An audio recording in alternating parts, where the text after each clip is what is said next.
Welcome to the Customer Wins podcast, where business leaders discuss their secrets and techniques for helping their customers succeed and in turn grow their business.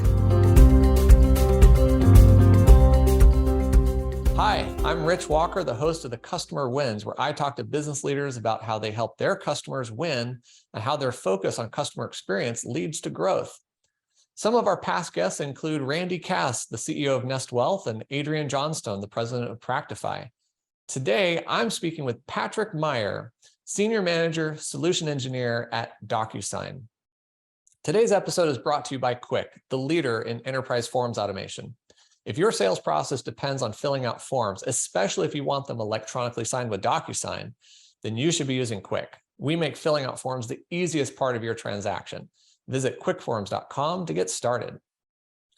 Before introducing today's guest, I want to give a big thank you to Miles Burns, who is the Senior Partner Manager of Financial Services at DocuSign, for introducing me to Patrick and being an excellent partner manager. Be sure to check out their website at DocuSign.com. Now I'd like to introduce our guest, Patrick Meyer.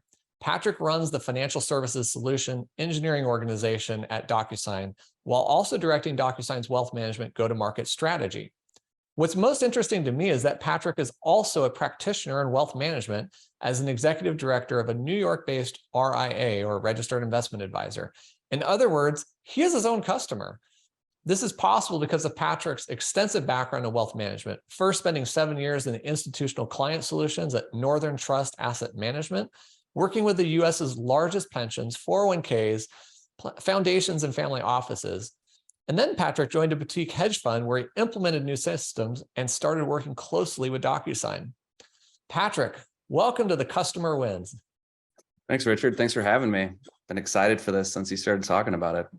Oh man, I'm so excited to talk to you too. Now, if you haven't heard this podcast before, I talk with business leaders about what they're doing to help their customers win, how they built and deliver a great customer experience, and the challenges to growing their own company. Patrick, I want to understand your business a little better. Now, look, I know everybody knows DocuSign. It makes it easy to sign documents, but from your perspective, especially in wealth management, how does your company help people?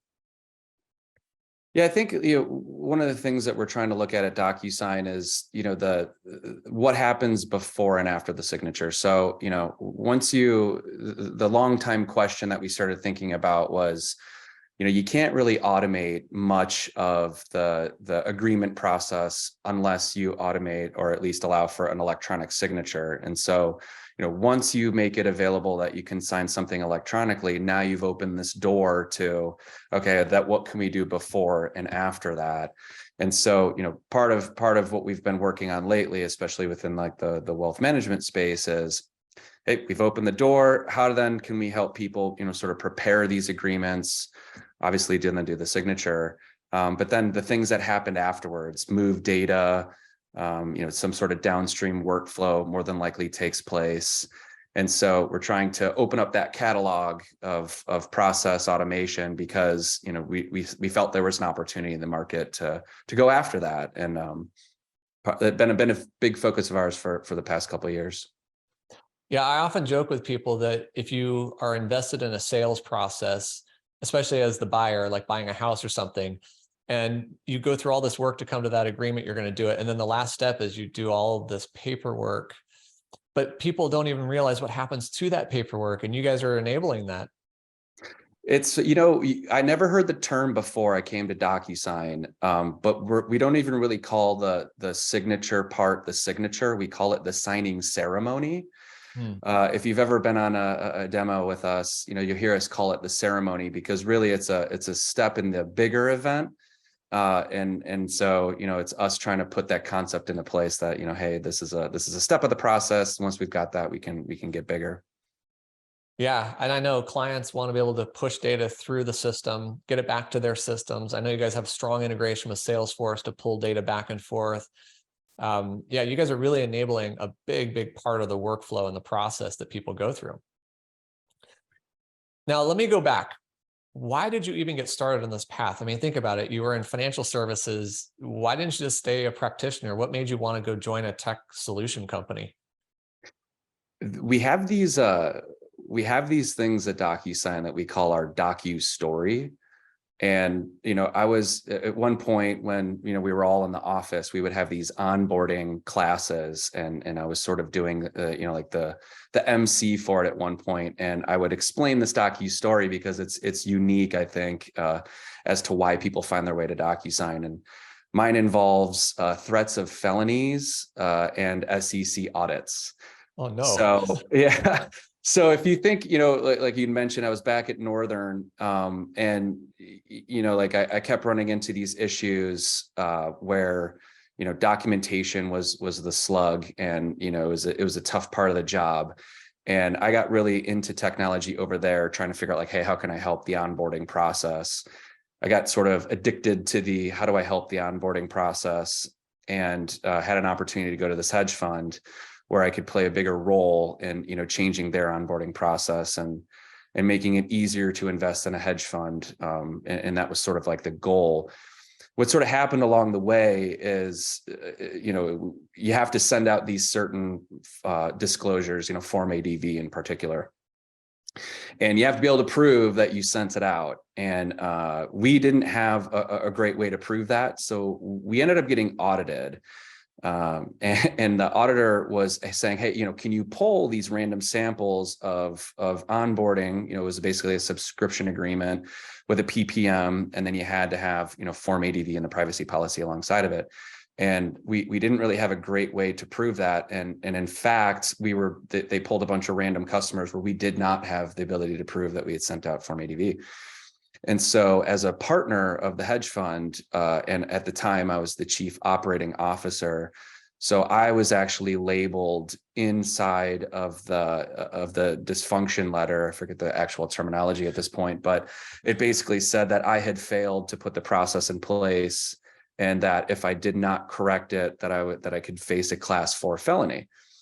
And so, it was that where you become like a rat in a cage, and you say like, oh, I better fix this as fast as possible. Actually use DocuSign for that, through some of the features that we have. And so, that became an aha moment for me, where I kind of like scratched my head and thought, trading is sort of like squeezing blood from a stone. You're always trying to figure out like, how can I find edge and all that. And I thought maybe it's better to get on the other side of this industry, where I'm helping people understand how they can, avoid the thing that they fear the most. And that's, audits and risk and compliance, and focus less on squeezing blood from the stone, and help, people with things using products they'd never thought to use before. So it's like a more creative outlet than an analytical outlet. So that's ultimately the moment in time that pivoted me away from, the world of high finance into technology, was actually that audit. And that was in 2017, I want to say. Man, I swear, next time you're in a social function and you get introduced and somebody says, Patrick, what do? You should say, I help people not go to jail.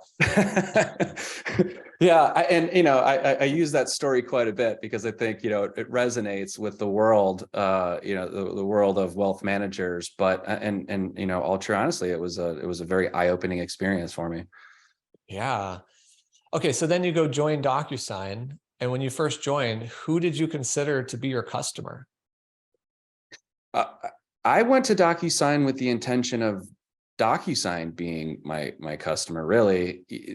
You sort of look at it and say, what's the one thing that if I'm explaining to them? So as I was going through the audit and I was explaining to the sales team what my intentions were, and they had no idea why I was doing this, or I sort of had to walk them through the solution that I came up with. And so my epiphany moment was, oh, maybe they don't know enough about this industry, and maybe that's my opportunity to come and educate them. Because if I can educate them on this industry and help them, think about it the way that I did, then we can probably drive better solutions throughout the industry. If you've got, I forget what the number is, but, a couple million incumbent customers, if you can start having better ideas, then you can start affecting more people. So rather than affect just myself, I can affect a bigger population.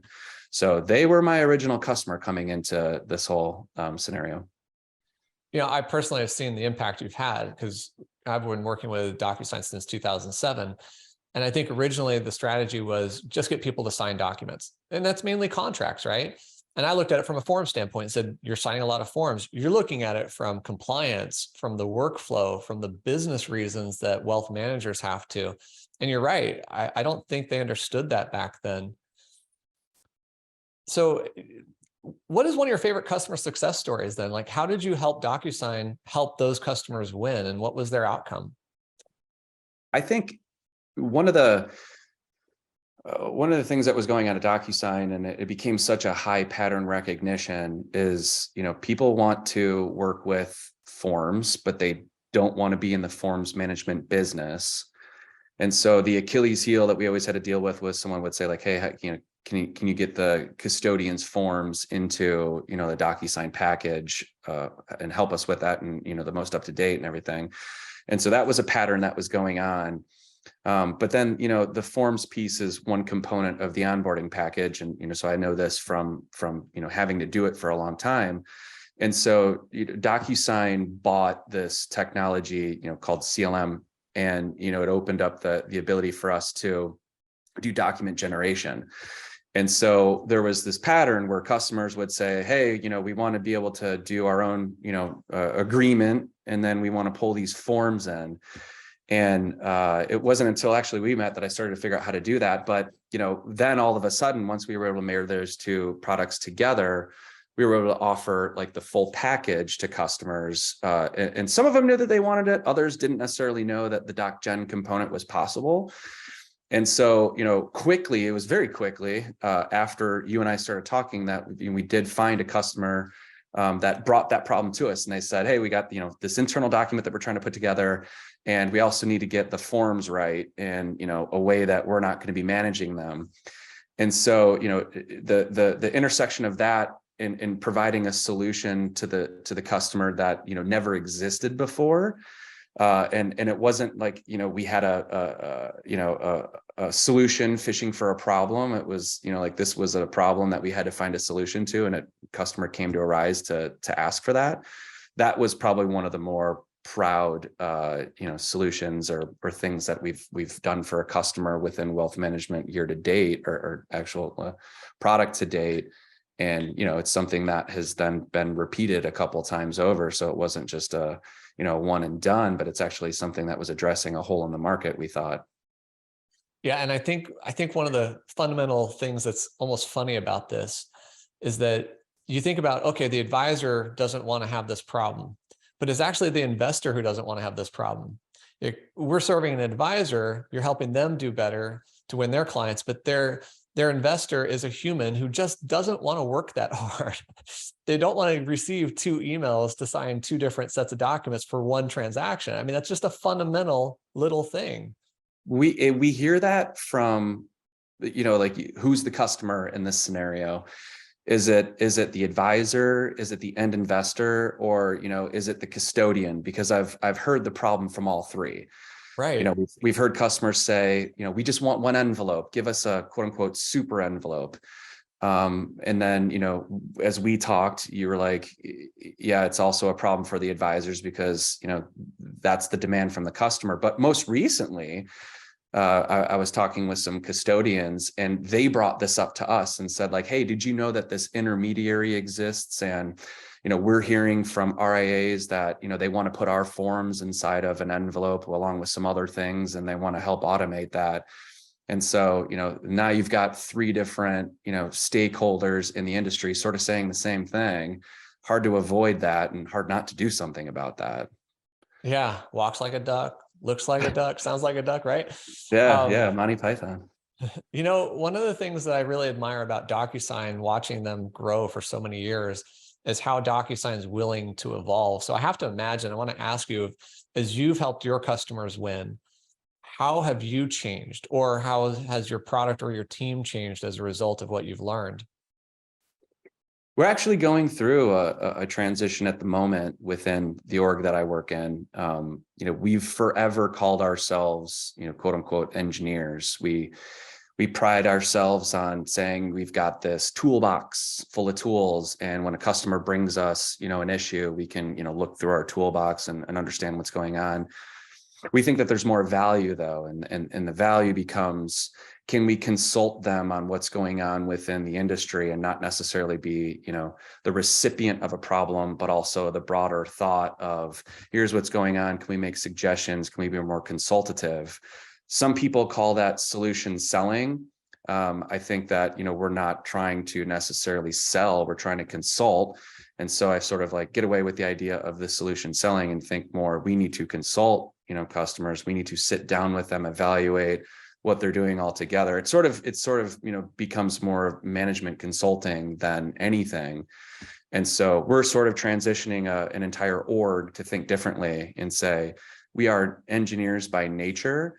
But really, in a new environment here that, maybe the whole, SaaS industry is looking at, is that we need to be more consultative and less engineering focused, because the customer is going to have to bring us the things that they're focused on. And we're going to have to understand holistically what they're doing, not necessarily like, what's this sniper shot solution that you need? It's, what's going on with the company altogether. And maybe we can help you think about things that are going on within the company and how they relate to a document process that maybe you didn't understand before.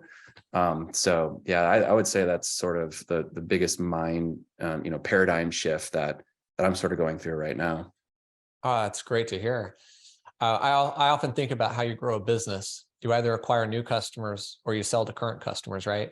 But no matter what path you choose, or all of them, it's about the customer still. You have to help those customers. And when you get into their shoes, like you're talking about, and understand them better, I mean, that's why you're successful. So let me ask another perspective. As you've been working with companies in wealth management more and more, especially at DocuSign with this new perspective, what do you think is the number one problem they face in growing their business? And do you think there's a way to overcome that problem?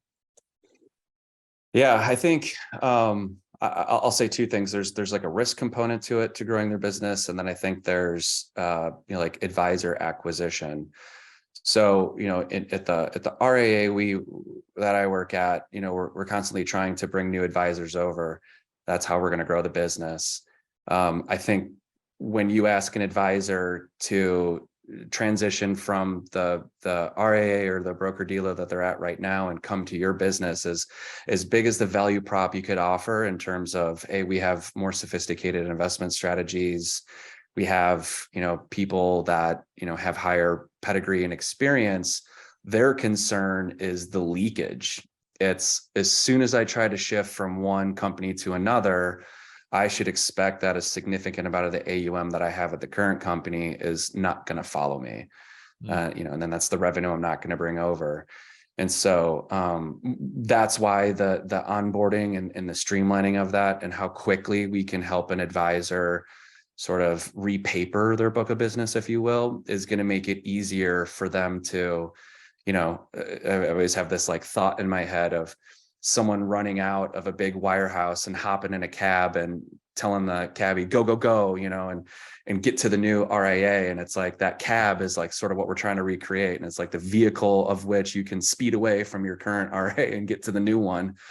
I think that's ultimately like a big problem for RIAs, is they got to get new RIA, like new advisors in, and they got to convince them to come over, and they got to have the technology that'll allow them to bring as much over as they possibly can. The technological component as it relates to risk is, are you going to be able to, use data that exists in all these agreements and use it accordingly, to help enrich the systems. And I've seen a lot of times where people can get in trouble, at the RIAs, or, at the small and the big level, where if you've got, say like a restricted stock that you're not allowed to buy because the person that you're managing money for is an executive and they can't own their own security or own stock within a portfolio. If that fails to make its way from the agreement, down to the system, you can blow out a whole year's of revenue on a simple key error. And so I think that's going to be a significant thing for RAs going forward too, is that as people get more particular of what they're invested in, and that's put in a contract, you have to make sure that that makes its way into a system. Because if it doesn't, then you could go through a year working for a customer and not make a penny off of them because you had to back out of a security, and how much it costs you to do that, depending on which way the market moves, will mean you don't make any money on them. Yeah. No, that's a good point. And I think a lot of systems are getting smarter. So that actually shifts me to a topic that I'm totally enamored with right now. And I wonder if you are as well, being in the tech space, and that is artificial intelligence. Because when I think about the customer experience, I'm always thinking there's got to be better ways to make it work. So how do you see artificial intelligence or AI improving your customers' experiences or impacting the ability of practitioners like yourself to even serve wealth management clients better? I think, it ties well into this idea of being more consultative. I think, between the AI and buyers being more educated, I would expect the buying process of SaaS, as this stuff sort of like becomes more prevalent, to change significantly. I think, why can something, like when I saw Chat GPT first come out, my initial thought was like, wow, chat bots, and what can you do with the chat bot, and how can I have a chat bot be on a portal where people can self-service, purchase something, and be able to do, like the surfacing of a contract, the price negotiation and things like that, or any kind of questions they might have, handle a significant amount of the sales process. And so, then what then trickles out that the AI maybe can't handle, and maybe in the future it will, but at the moment, maybe not, is every customer has a consideration that they're trying to make it through. And you need somebody to, to take that spillover that the AI isn't handling. And that's there's a spectrum of complexity of a solution that a customer might need. And you need someone that's consultative to hear the complexity and go along that spectrum to find like what's the proper solution. And so, chat AI sort of allows for that, because you can take more resources and stack it on that complexity solving spectrum, and not so much have it be on the, how many widgets do you need and at what price, right? Because it seems like that sort of can get handled through the AI component. I think, like big companies will start to see, that sort of happen. And, there's going to be different levels of impact for, where you work in the company and how that's going to impact you. On the other side of the coin there, I guess, is, what can that do for a small business? And, business partner that I work with, I showed him Chat GPT, and his original reaction was, oh my God, I don't have to hire a salesperson now, because I'm going to have this thing write my marketing campaign for me and sort of, like do that whole workflow for me, which is, evident by, if you go on LinkedIn, you see a lot of salespeople posting, look at Chat GPT wrote for me in terms of like a prospecting message. So I think Right. small businesses, they get to do more with less, and big businesses get to reshift resources, to be on the harder things to tackle than the easier. Yeah, I think it's a really interesting time right now. Hey, as we get close to the end here, I want to help other customers or other business leaders who are watching this or listening to this learn something. You've been doing this for a while. Is there a key lesson or a secret that you could share with everybody? Yeah, I think it's sort of the theme of who I am and what I do. It's put yourself in the customer's shoes first. Jamie Dimon said it, and it's something like, the best way to look at a business is from the customer's perspective. And, someone at DocuSign once told me, never have a solution fishing for a product, but come up with, never have a solution fishing for a problem, but have a problem and then fish for the solution. One of the things that I've always tried to do, and that's where the practitioner and, technologist comes in, is every time something happens, it's not my immediate perspective to think through isn't, oh, how can DocuSign sell that? My perspective is, why would a customer want to use this?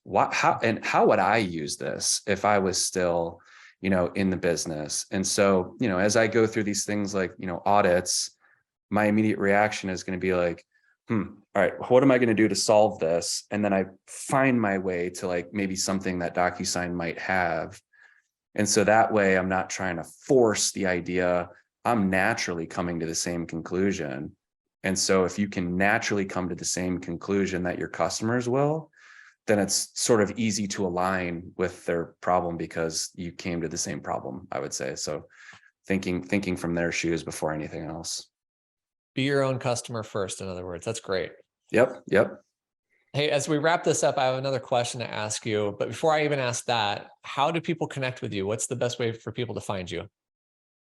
You can find me, just email, patrick.meyer at DocuSign. LinkedIn too, if you'd rather sort of, interact outside of email. I know email's sort of getting archaic, so maybe LinkedIn. Yeah, I definitely get 100 times more spam messages than real emails these days. Right. That's where AA is going to help me eventually, is clean up my inbox from Oh, I 11,000 hope, man. to I 0. hope. All right, here's my last question. What is a key skill you're trying to build right now? And is there someone you're modeling to do that? Yeah, I think, I've been going after this for a while, and there's been a lot of scenarios in my life where, like I've sort of gotten whacked over the head where I didn't think I was thinking at the right altitude.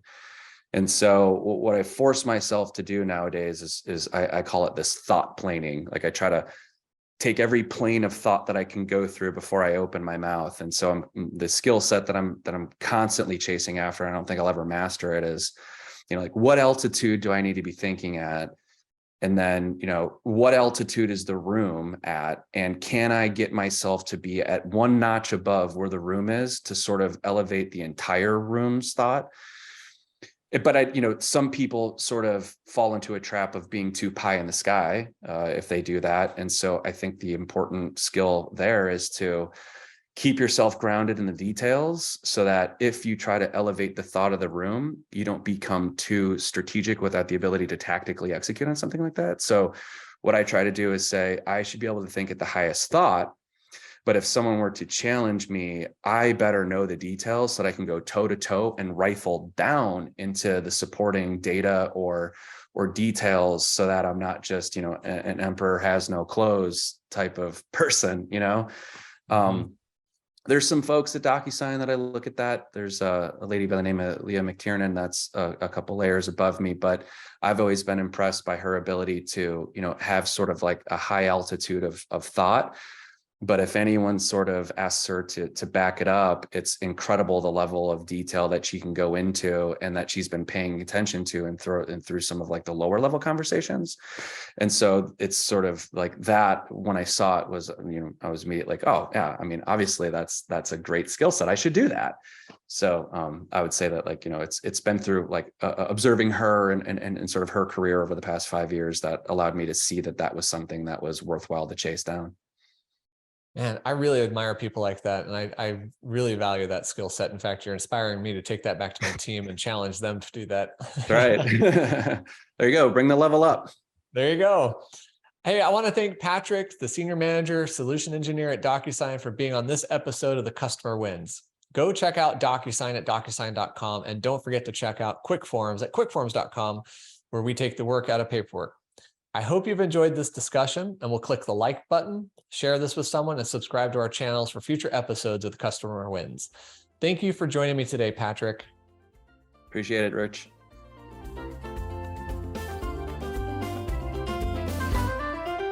Thanks for listening to the Customer Wins podcast. We'll see you again next time, and be sure to click subscribe to get future episodes.